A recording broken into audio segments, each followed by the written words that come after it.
아멘. 우리는 오늘 고린도전서 11장에 왔습니다. 우리가 아는 대로 고린도전서는 16장으로 되어 있는데 이러한 이 구조를 보면 이러한 방면으로 되어 있죠. 1장에서 10장까지 또한 11장에서 16장까지 이 전반부에 이 방면은 인간 생활의 영역의 문제를 다루고 후반부의 11장에서 16장까지는 하나님의 행정의 영역 안에 있는 문제들을 다루고 있습니다.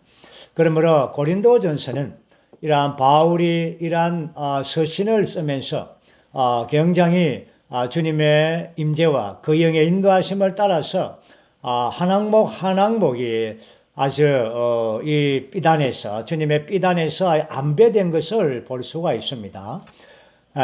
우리가 1장에서 10장까지 인간 생활의 영역의 문제를 다룰 때에 거기에 6 항목을 우리가 보았습니다. 첫 번째 항목은 분열의 문제이죠. 이러한 분열의 문제는 이 고린도 성도들의 이러한 혼을 사용했죠.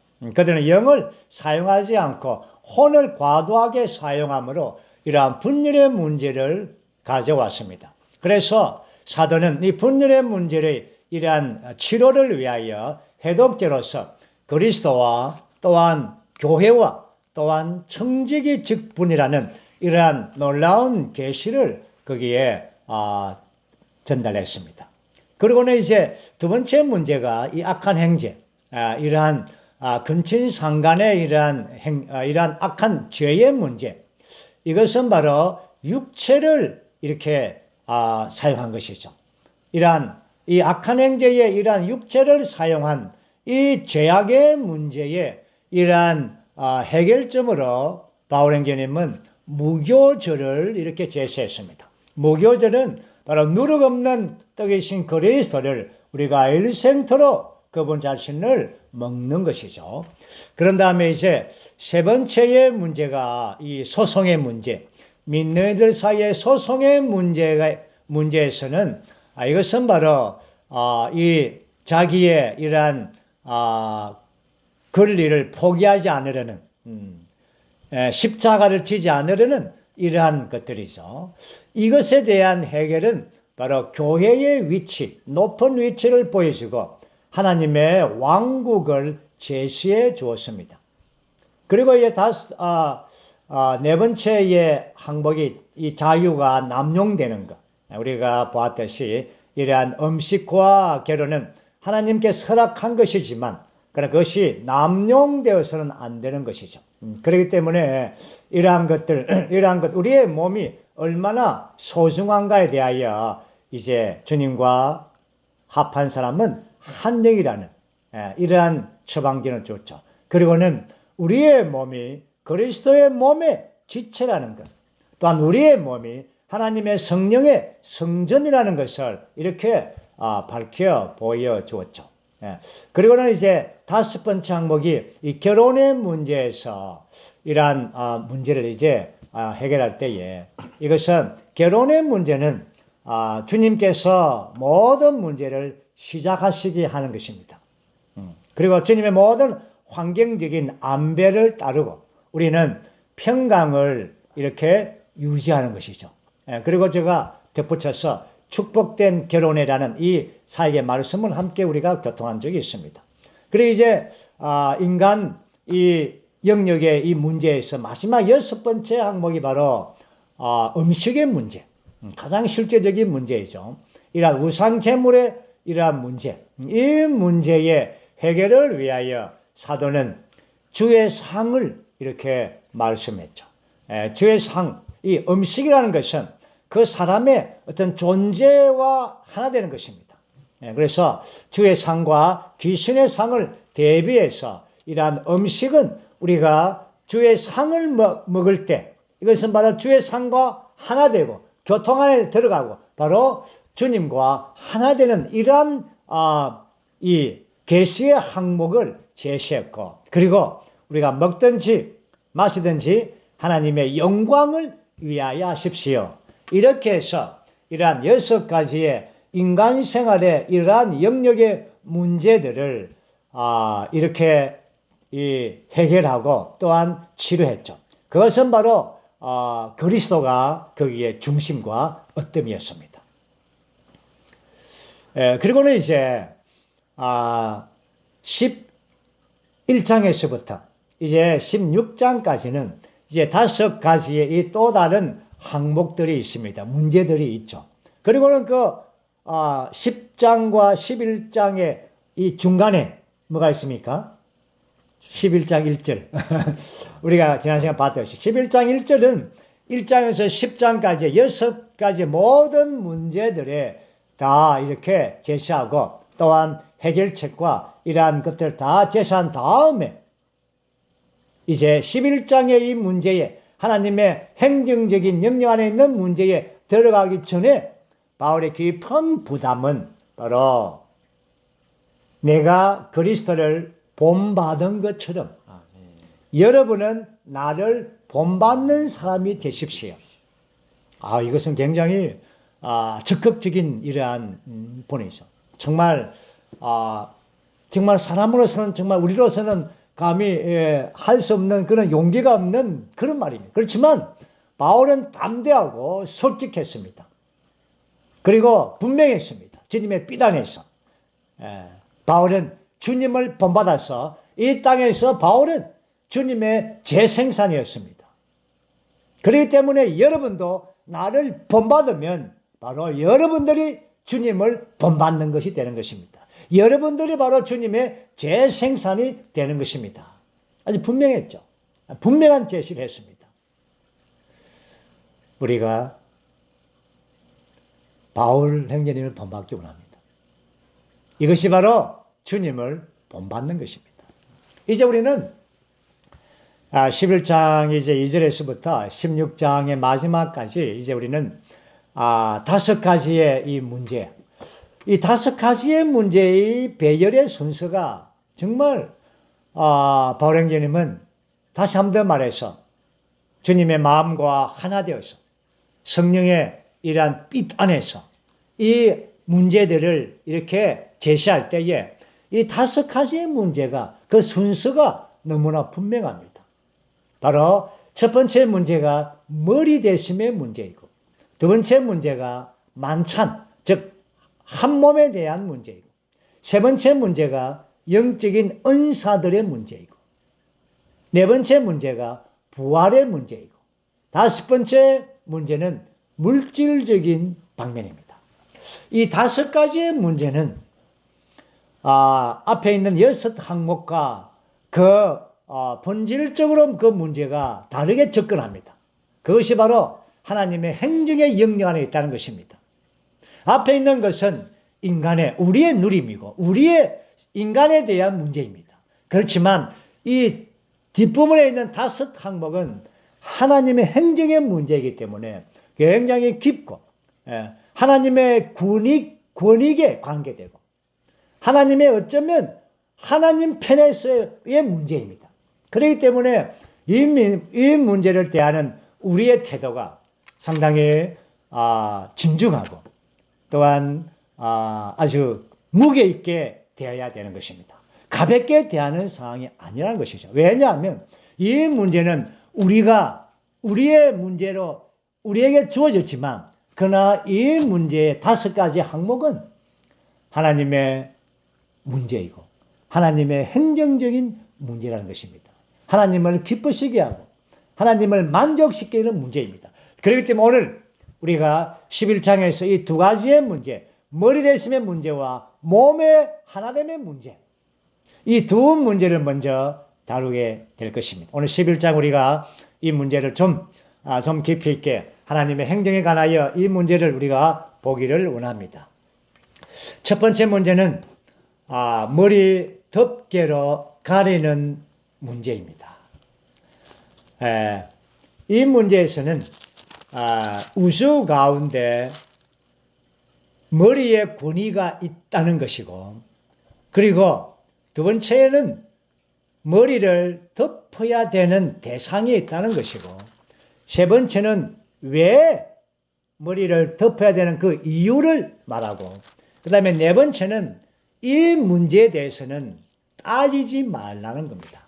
왜냐하면 이것은 사람의 관습과 습관과 그 사람의 자유의지의 문제가 아니라 이것은 하나님께서 정한 것이라는 겁니다. 하나님께서 창조 때부터 정한 것이라는 겁니다. 그렇기 때문에 이것은 굉장히 이 머리를 덮는 것이 간단한 실행으로 여겨지지만 이것은 하나님의 행정 안에서 제일 첫 번째 문제이고 가장 중요한 문제입니다. 왜냐하면 우주 가운데 하나님만이 머리의 권위입니다. 이 권위를 세우는 것입니다. 사탄은 우리가 알다시피 루시퍼는 이 권위를 반역했습니다. 권위를 찬탈하려고 했습니다. 그렇기 때문에 하나님께서는 이 머리의 권위를 세우는 것이 굉장히 중요하고 첫 번째 문제인 겁니다. 이제 2절을 우리가 읽어보겠습니다. 여러분이 모든 일에서 나를 기억하고 있으며 또 내가 여러분에게 전해준 것들을 그대로 견고히 붙잡고 있으므로 나는 여러분을 칭찬합니다. 먼저 이러한 하나님의 행정의 머리의 문제를 다루기 전에 바울은 고린도 성도들을 칭찬했습니다. 우리가 고린도 전서를 읽으면서 고린도 성도들을 칭찬할 것이 뭐 있습니까? 바울 형제님. 이렇게 여겨질지도 모르겠습니다. 그렇지만 고린도 성도들은 이러한 잘못들도 많았지만 그러나 칭찬의 방면들도 많았습니다. 여기서 이 사도가 이 고린도 성도들을 칭찬하는 것은 두 가지를 칭찬했습니다. 첫째는 모든 일에서 나를 기억하고 있으며, 굉장히 이것은 중요합니다. 바울을 기억했다는 것은 모든 일에서 우리가 앞에서 봤듯이 어떤 문제가 생겼을 때 고린도 성도들은 그 문제를 편지로 써서 바울에게 전해 주었습니다. 다시 말해서 바울에게 문제의 해결을 가져갔다는 것이죠. 이것이 귀한 것입니다. 그리고 또다시 말합니다. 여러분들은 모든 일에서 많은 문제들이 있지만 모든 문제들에서 나를 기억해 주었다. 이 말은 그 문제들의 해결을 위하여 바울 사도에게 그 문제들을 써서 편지로 보냈다는 것이죠. 이것이 바울에게서는 칭찬할 만하다는 것입니다. 두 번째는 내가 여러분에게 전해준 것들을 그대로 견고히 붙잡고 있다는 것입니다. 이러한 문제들이 있었지만 그 문제들을 이러한 교통해준 그 글들, 그 바울의 말들, 또 바울이 고린도에서 사역했던 동안에 이렇게 전해준 것들, 이러한 것들을 견고하게 붙잡고 있었다는 것입니다. 정말 고린도 성도들의 이러한 적극적인 방면을 볼 수가 있습니다. 어쨌든 이 문제를 다루기 전에 이러한 고린도 성도들을 이 적극적인 방면을 사도는 칭찬을 했습니다. 그리고 이제 이 문제, 머리 대신 문제를 다룹니다. 11장 3절입니다. 그러나 나는 여러분이 이것을 알기 바랍니다. 그리스도는 각 사람의 머리이시며 남자는 여자의 머리이고 하나님은 그리스도의 머리이십니다. 자, 여기에서 그러나 이 칭찬을 이제 좀 했죠. 이제 그러나 이 문제를 이제 본격적으로 이 문제를 다루는 것이죠. 이것은 여러분이 이것을 알기 바랍니다. 우리는 이 하나님의 행정적인 이 권위의 문제, 이것을 알아야 됩니다. 모든 것이 뭐 다 좋다. 여기는 뭐 모두가 다 자유가 있다. 우리 모든 지체들로서는 다 괜찮다. 그렇게 해서 이 어떤 하나님의 행정과 하나님의 권위의 문제, 이러한 문제를 소홀히 할 수가 있습니다. 그래서 사도는 여러분이 이것을 알기 원합니다. 이것이 뭡니까? 이게 뭐죠? 머리의 권위라는 겁니다. 우주 안에는 권위가 있다는 것입니다. 머리에 권위가 있습니다. 제일 첫 번째 말한 것이 바로 그리스도입니다. 그리스도는 각 사람의 머리이십니다. 우리는 그리스도가 교회의 머리이시다고 말씀한 적이 있죠. 그러니까 여기에서는 각 사람의 개인적인 방면에서 그리스도는 교회의 머리이실 뿐 아니라 각 사람의 개인적인 방면에서 개인의 이란 사람들의 남자들의 머리입니다. 그리고 남자는 여자의 머리이고 이것이 이제 중심이죠. 이것은 남자는 여자의 머리이다는 이 구절은 바로 하나님의 창조의 원칙을 보여줍니다. 우리가 알듯이 하나님께서는 하와를 창조하지 않았습니다. 하나님은 아담을 창조했습니다. 아담은 하나님의 형상과 표현입니다. 하나님의 나타남이었죠. 그리고 여자는 하와는 아담의 갈빗대로서 건축한 것입니다. 그렇기 때문에 남자는 여자의 머리인 것이 하나님의 창조의 원칙인 것입니다. 그리고 하나님은 그리스도의 머리이십니다. 우리가 알듯이 그리스도는 하나님의 행정 안에서 신성한 하나님의 통치의 방면에서는 바로 그리스도의 머리는 하나님이시고 하나님은 그리스도를 기름 부으신 것이죠.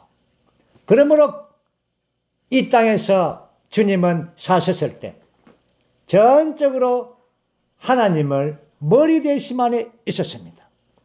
어떠한 경우도 이것을 벗어난 적이 없습니다. 그렇기 때문에 하나님은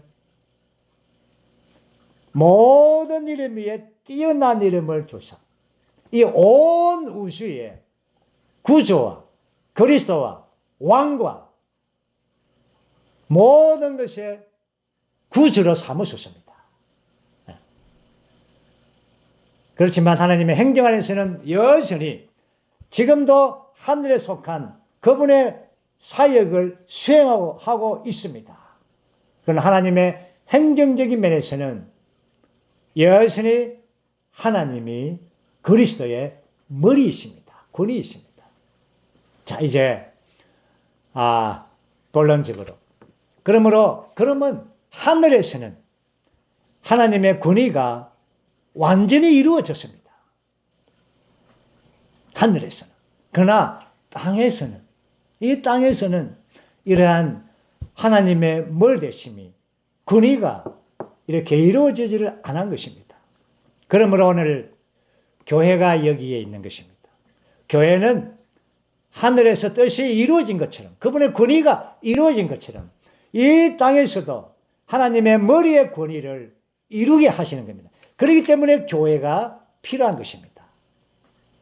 오늘 교회 안에서 이 권위를 하나님의 권위를 이 그리스도의 권위를 나타내게 하는 하나의 표가 있는데 그 표가 여자의 머리에 수건을 쓰는 것입니다. 이것이 표이죠. 이 표가 온 우주 안에서 하나님과 또한 이 천사들, 선한 천사들뿐 아니라 악한 천사들, 모든 이러한 영들에게 이러한 이 땅에서 하나님의 권위가 집행되어져 있다는 것을 나타내 보이는 겁니다. 자매님들의 머리에, 긴 머리에 수건을 쓰는 것은 이 땅에도 하나님의 권위가 나타나고 하나님의 행정이 집행되어지고 있다는 것입니다. 질서가 있다는 것이죠. 질서를 세우는 것입니다. 아주 이것은 하나님 편에서는 너무나 중요한 문제이죠. 자, 이제 그 세부 항목을 지금 바울행전님은 설명하고 있습니다.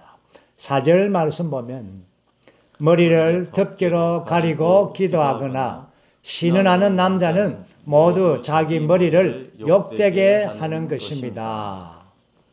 남자는 하나님의 형상과 나타남입니다.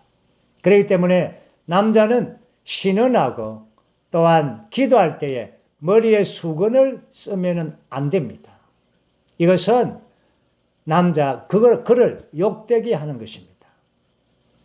왜냐하면 기도하고 신음하는 것은 하나님의 행정적인 굉장히 중요한 부분입니다. 그래서 남자가 형제가 일어나서 신음하고 기도할 때는 머리에 수건을 쓰는 것이 아닙니다. 하나님의 영광과 표현을 나타나게 하는 것입니다. 5절은 그러나 머리를 덮개로 가리지 않고 기도하거나 신음하는 여자는 모두 자기 머리를 욕되게 하는 것인데 왜냐하면 그 여자가 머리를 민 것과 다름이 없기 때문입니다. 여기서 이제 자매의 부분이 나옵니다. 6절 말씀을 다시 연속입니다. 여자가 덮개로 가리지 않으려거든 머리를 깎으십시오. 그러나 여자가 머리를 깎거나 미는 것이 부끄럽거든 덮개를 가리십시오. 여기에서 하나님의 이러한 신성한 통치 안에서 보십시오. 남자가 머리에 수건을 쓰는 것은 남자의 수치죠. 욕되게 하는 것입니다. 그러나 여자가 수건을 쓰지 않는다는 것은 바로 여자의 수치인 것입니다. 창조의 원칙에서도 그 본성이 하나님께서 남자와 여자를 창조해서 우리가 지금 이렇게 살고 있는 이러한 그 창조의 그 본성에서도 남자가 머리를 막 길고 따르고 머리를 묶고 이러면 굉장히 불편합니다. 본성이 그렇습니다. 여자가 팍팍 깎고 있으면 본성이 굉장히 거북합니다. 그게 하나님께서 사람을 창조할 때 그런 본성을 심어 놓은 겁니다. 그러나 이러한 사탄적인 이러한 것들은 이 하나님의 창조의 본성을 그렇죠 거부하죠. 배역하죠. 그렇죠? 이렇게 하죠. 정말 이러한 문제에서 우리가 깊은 이러한 이해력을 갖기를 또 원합니다. 이제 그런 다음에 이제 다시금 왜 남자는 머리에 수건을 쓰지 않고 여자는 수건을 써야 하는가? 그 이유를 말합니다. 그 이유가 여기에 4가지를 보여주죠. 첫 번째 이유는 7절입니다. 남자는 하나님의 형상과 영광이므로 자기의 머리를 덮개로 가리지 말아야 합니다. 그러나 여자는 남자의 영광입니다. 여기에서 남자가 머리에 수건을 쓰지 않는 이유는 남자는 형제들은 하나님의 형상과 영광이기 때문에 그렇습니다. 그 다음에 두 번째 이유는 8절이죠. 왜냐하면 남자가 여자에게서 나온 것이 아니라 여자가 남자에게서 나왔으며 또한 9절 남자가 여자를 위하여 창조된 것이 아니라 여자가 남자를 위하여 창조되었기 때문입니다. 여기에서 여자는 남자에게서 나온 것이죠. 하와는 아담에게서 나온 것입니다. 그렇지만 나중에 이제 바울은 이 부분을 균형 잡기 위해서 또한 남자도 어머니의 태에서 나옵니다. 여자로 말미암아 나오게 되죠. 어쨌든 이 문제는 하나님의 창조의 원칙에서는 여자는 남자에서 나왔기 때문에 이러한 머리에 수건을 쓰는 것입니다. 그러므로 세 번째 이유는 10절입니다. 그러므로 여자는 천사들 때문에 권위에 복종한다는 표시를 자기 머리에 두어야 합니다. 이것이죠. 이게 세 번째 이유입니다. 첫 번째 이유는 남자가 머리 수건을 쓰지 않는 이유이죠. 두 번째 이유는 여자가 머리를 쓰는 이유이죠. 세 번째 이유는 바로 천사들 때문에 여자들이 이렇게 표시를 두는 것입니다. 제가 앞서 교통했듯이 이 천사들은 이러한 루시퍼의 배역으로 말미암아 하나님의 권위를 손상시켰습니다. 그러나 오늘 이 땅에서 자매님들이 이러한 머리에 수건을 쓰므로 이러한 하나님의 권위를 회복한 것입니다. 이 땅에서 회복하는 것이죠.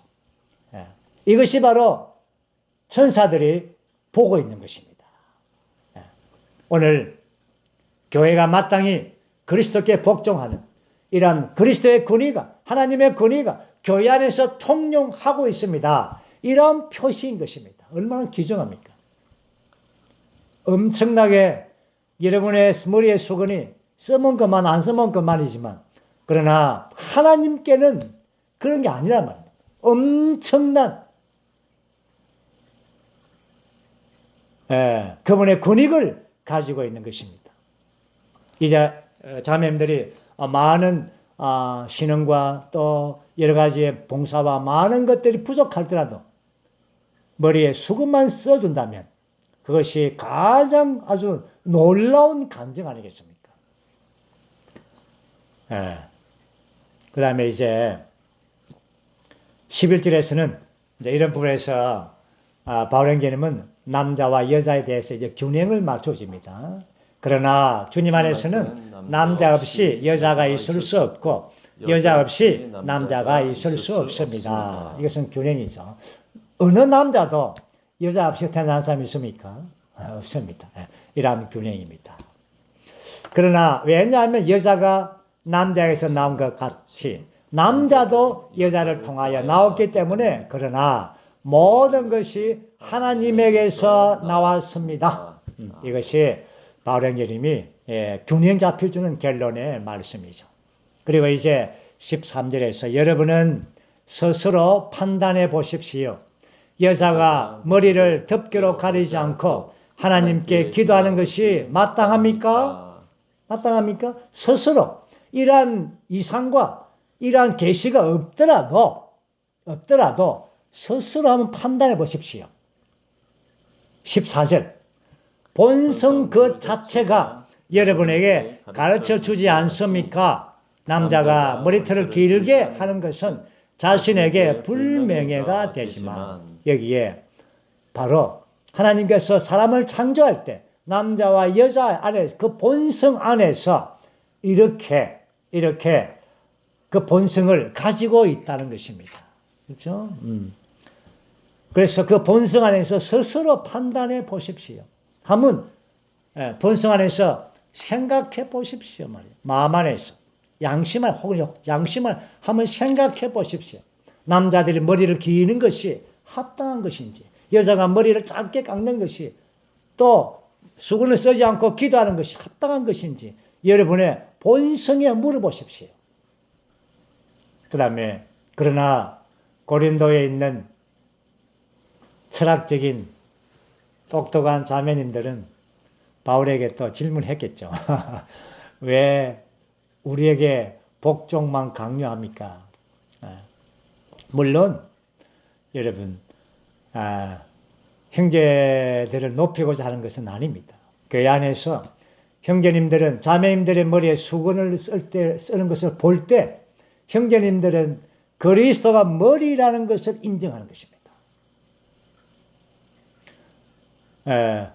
가장 어리석은 형제가 아내의 머리됨을 취하는 것이 가장 어리석은 형제죠. 못난 형제입니다. 자매들의 머리에 수건이 그 순종이 순복이 있을 때 형제들은 그리스도가 나의 머리인 것을 깨닫는 것입니다. 이제 16절에서 이러한 고린도 성도들의 이러한 똑똑한 자매님들에 대한 이제 하나의 해결을 줍니다. 어떤 사람은 논쟁하려는 생각을 하고 있을지 모르지만 그런 관습은 우리에게도 없고 하나님의 교회들에게도 없습니다. 바울은 지금 이러한 여자의 머리에 수건을 쓰고 기도하고 신은하고 이러한 하나님의 행정 안에 이렇게 숨는 것은 그 당시의 관습이 아닙니다. 어떤 관습과 종교적인 행위에서 본 거 아닙니다. 절대적으로 바울은 하나님의 계시에 따른 것입니다. 하나님의 계시에 따라서 이렇게 말씀한 것입니다. 그렇기 때문에 이것을 논쟁하려고 해서는 안 되는 것이죠. 그리고 왜 그럽니까? 뭐 이렇게 따짐도 있겠죠. 하면서 좀 자매님들 억울한 면도 있지 않겠습니까? 그렇지만 이 문제만큼은 따지고 이렇게 논쟁할 문제가 아니라는 것입니다. 왜냐하면 이것은 하나님의 행정적인 문제의 첫 번째 항목, 그분의 머리 되심을 존중하는 것입니다. 머리 되심을 회복하는 것이고 머리 되심을 인정하는 것입니다. 아멘. 그러나 오늘 우리 자매 집회입니다. 여기 모인 모든 우리 자매님들, 그렇지만 이것이 하나의 요구사항은 아닙니다. 심지어 우리가 알듯이 천주교에 가면은 아주 수건을 길게 내려뜨리고 중동에 가면은 아예 그냥 막 앞을 다 가립니다. 이것이 하나의 형식적인 것이죠. 교리적인 것입니다. 우리는 이러한 머리에 수건을 덮는 문제에 올 때에 이러한 두 방면, 이러한 사실적인 방면과 영적인 이 계시의 방면, 두 방면을 다 만족시켜야 되는 것입니다. 그래야만이 이 항목이 우리에게 유익이 되는 것이고 또한 하나님의 행정 안에서 하나님께 만족과 하나님께 이러한 기쁨을 드리는 것입니다.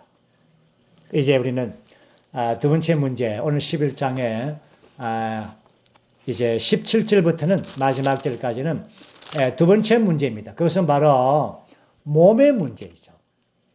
하나님의 행정에 집행하는데 이 문제에서는 크게는 머리와 몸입니다. 머리의 문제를 우리가 다뤘다면 이제는 몸의 문제입니다. 이제 몸의 문제를 다루는 것입니다. 몸의 하나의 문제를 다루죠.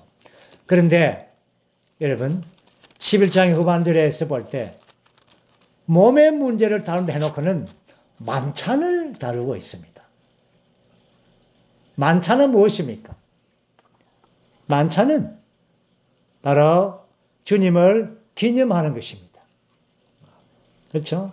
그러므로 여기에서는 몸의 하나를 갖는 것입니다.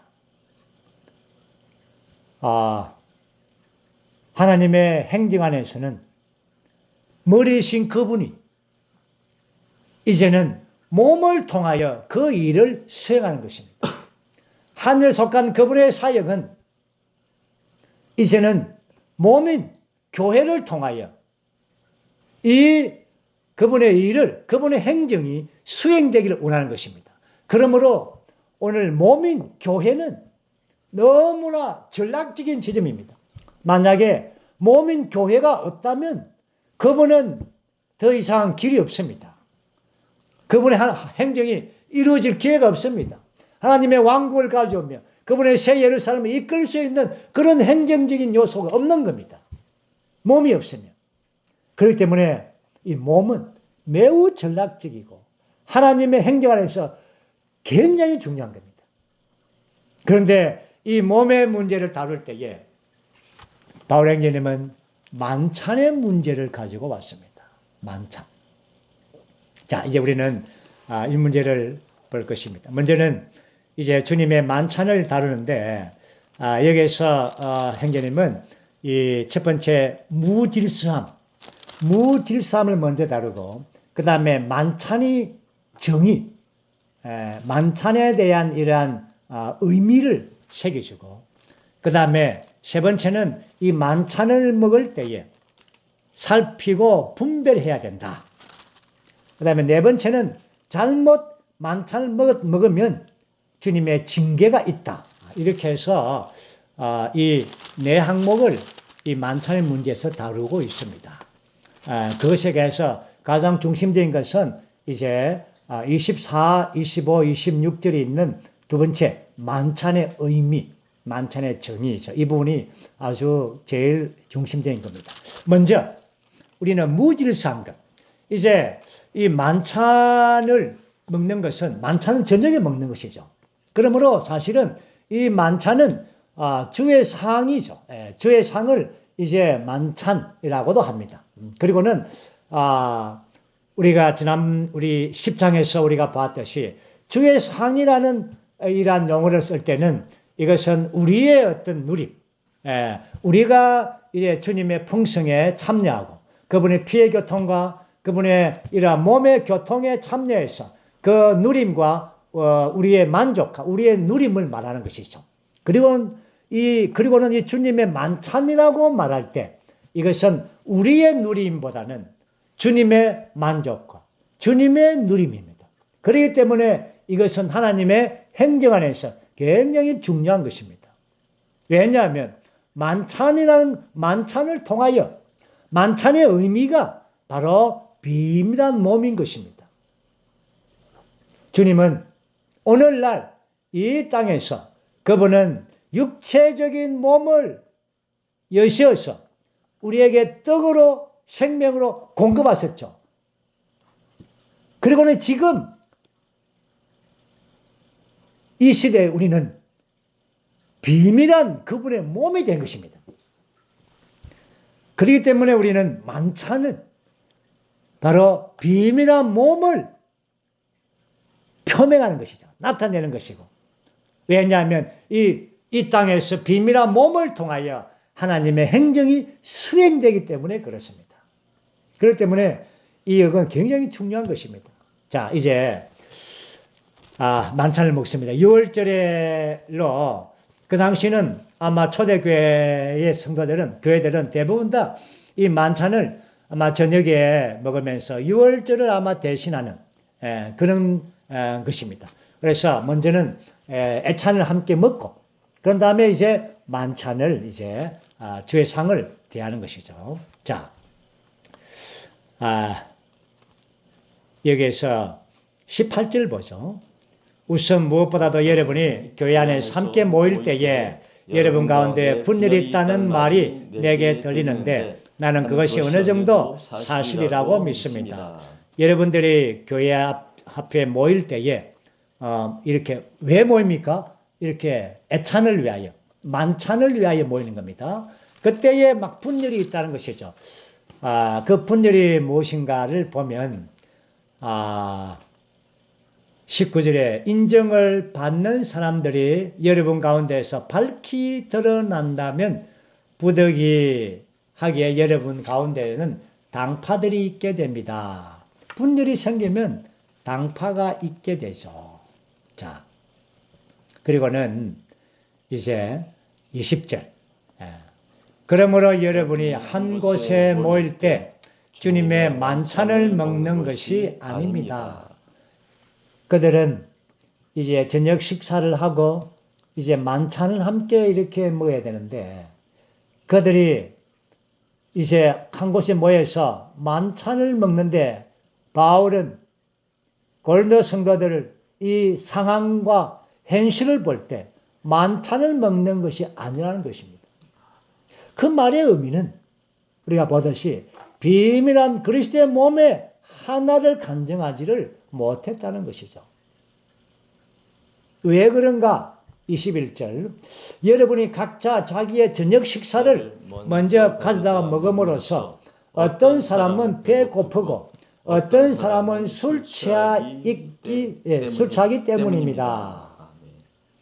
그래서 먼저 와서 이제 부자들은 많은 음식을 준비를 했고 또 포도주도 마시고 또 가난한 사람들은 적게 가지고 왔죠.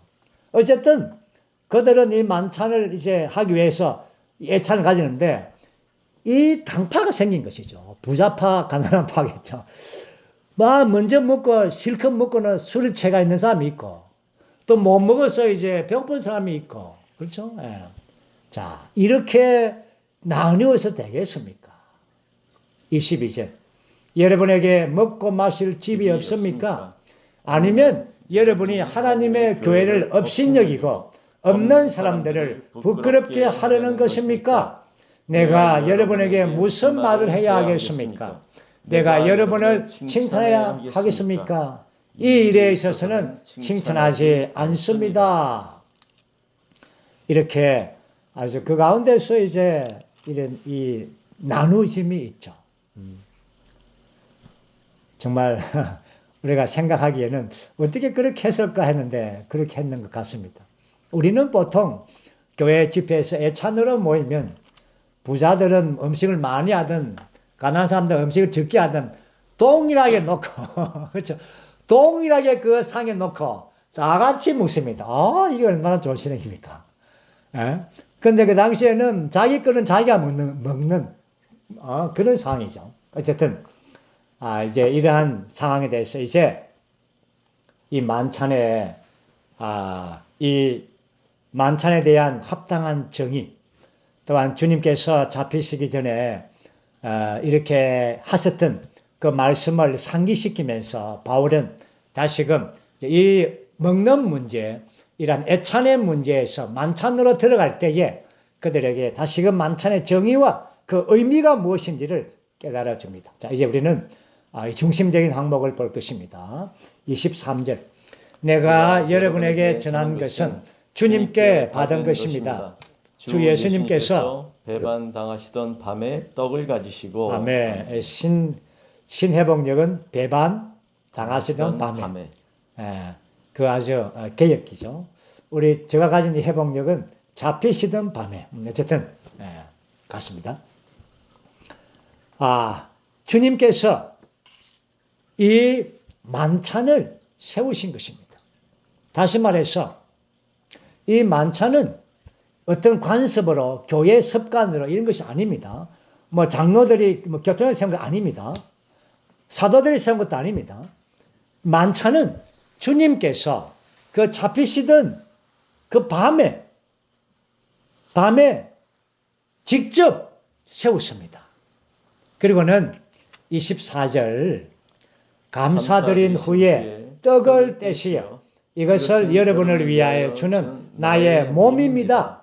이것을 먹어 나를 기념하십시오. 라고 말씀하셨습니다.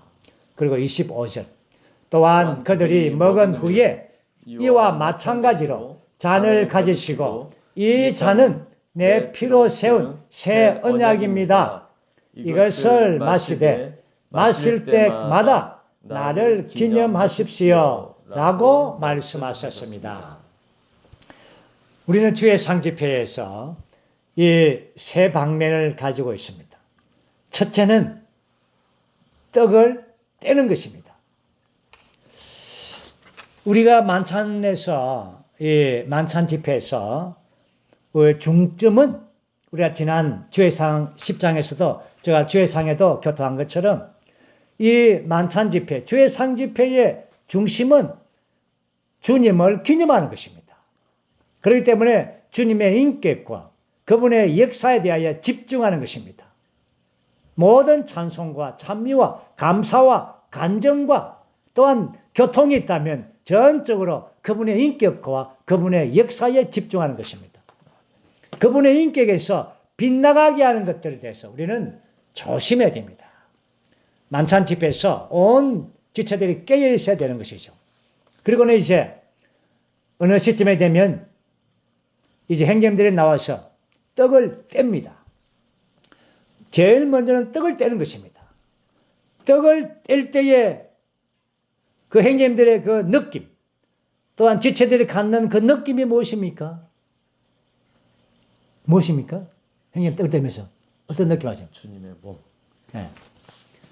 떡을 뗄 때에 주님의 그 우리를 위하여 찢어진 몸을 생각하는 겁니다. 떡 떼는 집회에 우리가 모였을 때에 주님은 우리의 죄들과 우리의 모든 것들을 위하여 그분은 십자가에서 찢겨졌죠. 육신의 몸이 찢겨진 그 몸을 우리는 감상하고 또한 감사하고 또한 그것을 인정하는 것입니다. 그래서 떡을 떼는 것입니다. 떡을 떼는 것이 먼저입니다. 여러분 큰 떡을 주지 않습니다. 먼저는 떡을 떼는 것입니다. 자, 떡을 떼서 부서져서 그 부서진 떡을 이제 우리는 먹습니다. 이것이 바로 24절에서 주님 그렇죠? 떡을 뗀 이후에 이것은 여러분을 위하여 나의 몸입니다. 이것을 먹어 나를 기념하십시오. 이것을 먹어. 이것은 바로 이 떡은 생명 공급이신 주님이십니다. 그분은 육체적인 몸을 찢겨져서 우리에게 생명의 떡으로 주신 것입니다.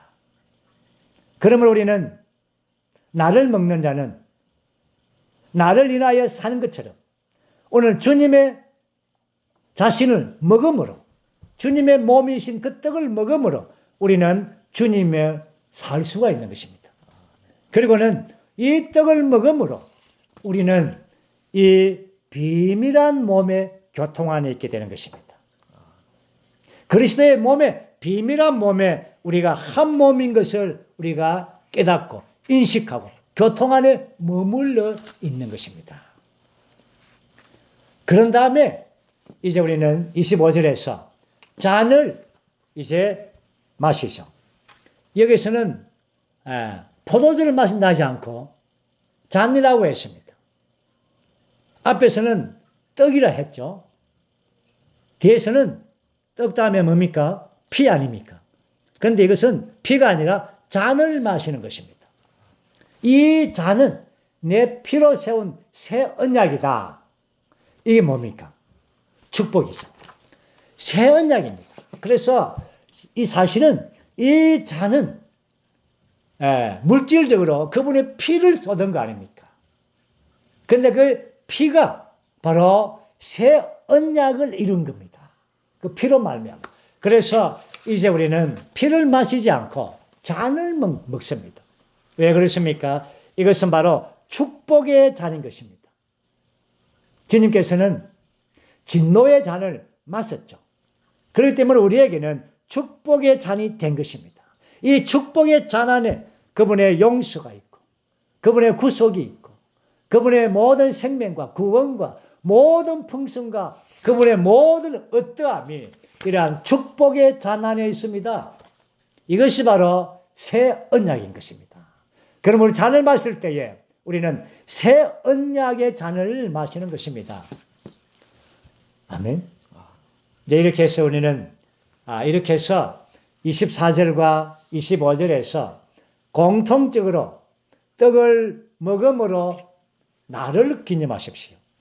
잔을 마심으로 나를 기념하십시오. 여기서 우리가 만찬의 가장 중심은 나를 기념하십시오입니다. 떡을 먹고 잔을 마시는 것이 바로 주님을 기념하는 것입니다. 그런데 여기에 나를 기념하십시오라는 단어를 두 번 썼죠.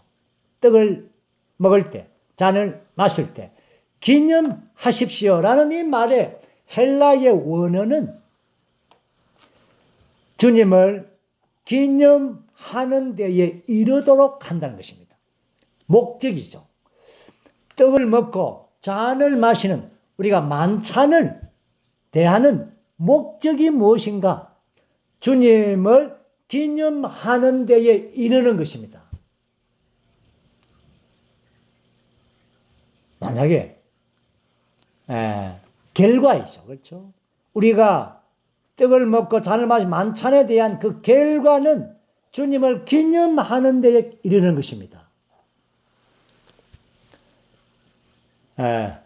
주님을 기념하기 위하여 떡을 먹고 잔을 마시는 그 목적이라는 개념이 아닙니다. 이 말의 의미는 제가 이런 예를 한번 들어볼까요? 광복절입니다 하면은 광복절이 해방된다는 거죠. 나라 해방됐단 말이에요. 그러면 광복절이면 나라의 해방에 대해서 기념하죠. 그러면은 그 광복절을 위해서 나라의 해방을 위해서 기념하고 끝나는 것입니다. 그렇죠? 그러나 그 광복절에 이르도록 광복절을 기념하면은 계속적으로 광복절이 끝나도 계속적으로 광복절이 되게 하는 겁니다. 나라가 해방됐는데 해방되는 것을 한 번에 기념하고 끝난 것이 아니라 계속 해방되었기 때문에 우리나라가 잘 살아야 되고 뭐 어떻게 계속 나가는 겁니다. 다시 한 번 더 말하면 우리가 만찬을 떼는 것은 주님을 기념하는 데 이르도록 하는 것입니다. 그 말은 계속적인 단어가 의미가 있습니다. 다시 말해서 주의 상에서 한번 주님을 기념했습니다. 아멘. 이제는 이제 끝났습니다. 주님의 기념은 끝났습니다. 이것은 주님을 기념하기 위한 목적이죠. 그러나 주님의 기념에 이르도록 하는 것은 그 지점에서 계속적으로 그러므로 주의 첫날에 우리가 만찬을 뗐습니다. 주님을 기념하려고 이르도록 했습니다. 그러면 월화수목금토 그 주간 전체가 주님의 기념하는 선상에 계속 있는 것입니다. 계속적으로 우리가 먹는 것에 계속 연속인 것입니다. 아멘. 이해가 되셨는가 모르겠습니다. 어쨌든 여기서 다시 한 번 더 제가 교통할게요. 제가 주의 상은 교통할 때에 이러한 좋은 땅을 제가 이야기했습니다. 주의 상은 좋은 땅의 누림이라고 했죠. 만찬도 마찬가지입니다. 좋은 땅의 누림입니다. 그렇죠? 좋은 땅의 누림 안에 들어가서 그 땅의 모든 풍성을 계속 누립니다. 계속 누려야죠. 계속. 근데 그 누림의 목적이 무엇입니까? 그 누림의 목적이 바로 누림을 통하여 그곳에서 예루살렘의 성이 건축되고 성전이 건축됩니다. 예루살렘 성과 성전이 건축되어서 계속해서 그 이스라엘 백성들을 이끌어가고 있는 것입니다. 그러므로 우리가 만찬을 대한다는 것은 하나님의 권위과 하나님의 행정적인 관념에서 볼 때 이것은 하나님의 왕국이 세워지고 하나님의 성전, 신약의 용어로 말하면 하나님의 왕국과 그리스도의 몸이 건축되어지는 것입니다. 그러므로 이것은 하나님의 이러한 권위인 것입니다. 우리가 만찬 안에서 이것을 한번 기념하고 끝난 것이 아니라 계속 주님 오실 때까지. 그래서 우리가 26절이죠. 26절 한번 읽어보겠습니다. 여러분이 떡을 먹고 이 잔을 마실 때마다 주님의 죽음을 그분께서 오실 때까지 선포하는 것입니다. 이것은 아주 주님께서 첫 번째 오셨습니다. 이제 두 번째 오실 것입니다. 첫 번째 오실 목적이 무엇입니까? 구속입니다. 그분의 죽으심입니다. 그분은 구속을 위하여 오신 것입니다. 그리고 이제 두 번째 오시는 것은 그 목적이 뭡니까? 왕국을 가져오는 것입니다. 그러므로 구속과 왕국 사이에는 이 큰 다리, 이 2000년의 큰 다리 안에 뭐가 있습니까? 교회가 있습니다. 교회의 위임이 있는 것입니다. 교회가 여기서 뭐하고 있습니까? 주님의 처음 오심부터 두 번째 오심까지 이 교회가 산출되고 교회 시대가 있죠. 교회가 있습니다. 교회가 뭐하고 있습니까? 만찬을 먹고 있습니다. 만찬을 그러므로 주님 오실 때까지 이 만찬을 먹고 마시는 것입니다. 이것이 여기서 뭐라 했습니까? 하나님의 왕국과 그리스도의 몸인 교회인 것입니다. 그러므로 하나님의 왕국인 교회와 그리스도의 몸인 교회가 하나님의 이러한 행정의 움직임의 수단이 되는 것입니다. 뭘 위하여? 왕국을 가지고 올 수 있는 수단인 것입니다. 아멘. 주님 우리를 이런 말씀에 빛을 주시기를 원하고 또한 계시를 열어주시기를 원합니다. 이 엄청난 광경 안에 있는 하나님의 행정의 이러한 방면의 계시를 우리 모두가 다 모른다 하지 마시고 이 안에 들어가서 이 계시의 빛 안에서 우리가 이해하시기 바랍니다. 그렇기 때문에 사도는 이러한 머리의 문제를 먼저 언급하고 그리고 몸의 문제를 바로 만찬을 가지고 이렇게 말씀하는 것입니다. 그러므로 오늘 주님 오실 때까지 우리는 매수의 만찬을 우리가 떼야 됩니다. 그리고 우리의 태도와 우리의 행동은 항상 주님의 오심을 늘 기억하는 것입니다. 이것이 하나님의 행정을 위하여 기억하는 것입니다. 이 땅에서 내만 잘 먹고 잘 살고 또 영적으로 주님 잘 누리고 또 주님 체험하고 그러면 좋지 않습니까? 라고 생각합니다. 그러나 만찬을 기억하십시오. 하나님의 왕국은 어디에 있습니까? 그분의 몸은 어디에 있습니까? 그분은 우리가 이 땅에서 우리를 부르신 목적은 바로 하나님의 왕국을 이 땅에 가져올 수 있도록 우리가 이 시대에서 그리스도의 몸을 갖게 하는 것입니다. 그러므로 이 사역을 안에서 계속적으로 우리에게 공급하는 것은 이 그리스도의 몸의 실제를 갖는 것입니다. 몸을 존중하고 몸을 위하고 이것은 자기하고 상관없는 겁니다. 하나님의 군익과 관계 있습니다. 그렇기 때문에 우리는 그리스도의 몸을 존중하고 몸을 건축하고 몸의 하나를 지키는 것입니다. 우리의 의미가 아니죠. 이것은 하나님의 행정의 문제이고 하나님의 권익의 문제이기 때문에 그렇습니다. 그러므로 우리는 만찬을 뗄 때마다 우리는 하나님의 권익을 생각하고 우리가 이 땅에 사는 동안 주님 오실 때까지 하나님의 이 행정에 대해서 좀 생각하고 그걸 위하여 있다는 것입니다. 내가 여기에 있는 존재는 하나님의 행정을 위하여 있습니다. 주여, 내가 여기에 있는 존재는 당신의 만족을 위해 있습니다. 그렇게 살기 원합니다.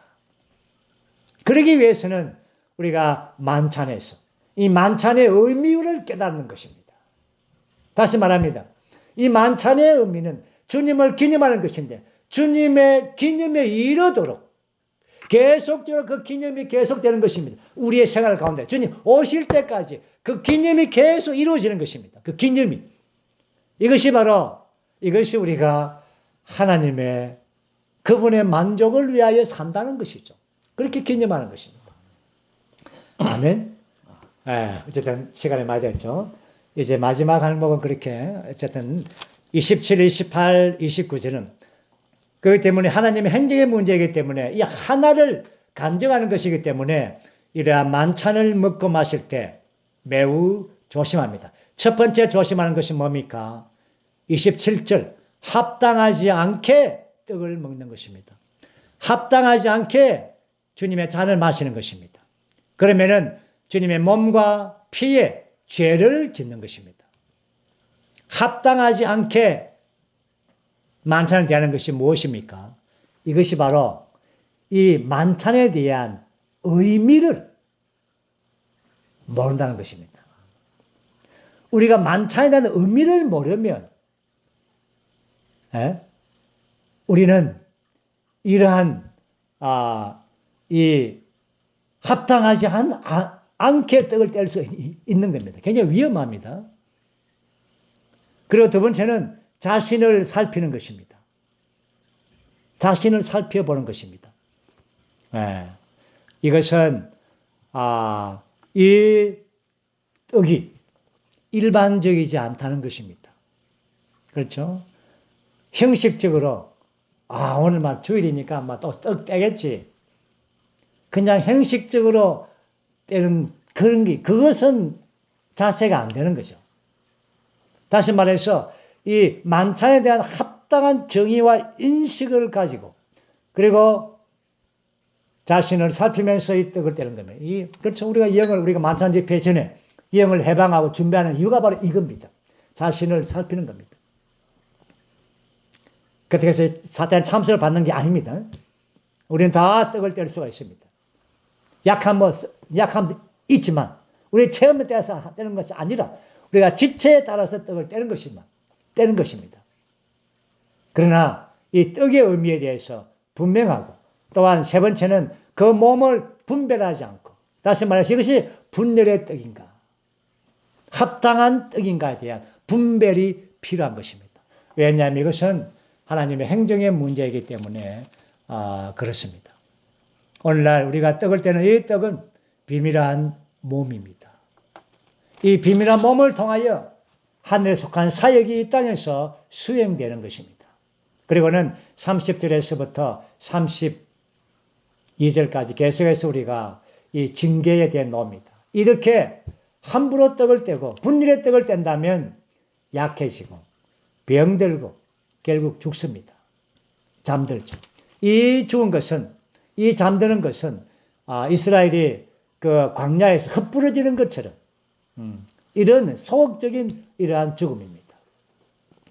이제 우리는 이러한 이 주님의 징계에 이제 방면에서 보았습니다. 이제 우리는 33절과 34절에서 바울의 마지막 군면을 보죠.